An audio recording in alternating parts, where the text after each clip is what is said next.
Hi folks, I'm Terry Tripler. Well, today is Wednesday, February 18th, and this is my view.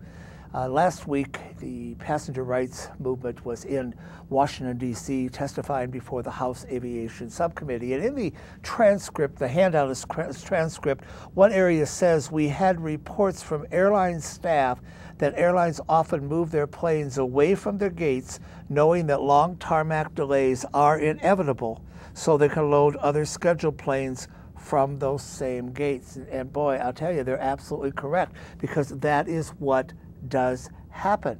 But it creates a situation, and that's where the whole problem is at the airport. We laid out an airport here. I mean, it's rather crude, but it's our airport. To kind of give an idea, here's the runway, and these are the planes that are lined up to take off. Now, I've got Braniff, Pan Am, and Western, and they went out of business 20 years ago, so I suppose that's been a long line. But over here are the planes that have landed. Now, I've got a Northwest, an AirTran, and a Sun Country. These planes have landed, and they are on their way to the gate. In the gate, I have Northwest, Sun Country, AirTran, and here is United. Now, we have a situation. Let's suppose that this line to take off is very long. Let's say it's 2 hours at least. Well, what is the airline to do? Now, here's the Sun Country flight, and here's the Sun Country flight in the gate.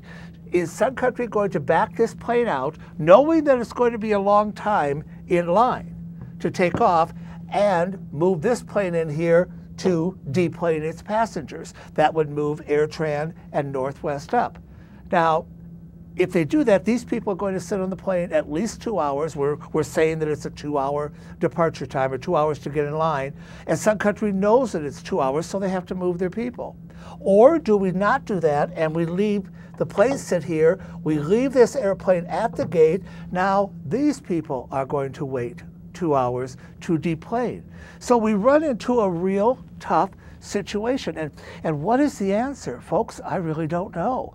But I don't think Congress is the answer. I don't think legislation is what will solve this. I think only having the airports and airlines continue to discuss this and work on this, as they're doing right now, is the answer to this problem. Now, we could take these 3 flights and cancel them and just not have them arrive at all.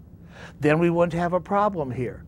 And I don't think any of us want that. So we do have a problem. We do have a problem with the parking lot situation at an airport. Now, some are saying, let's use other gates. Let's share gates. Okay, we've got United over here.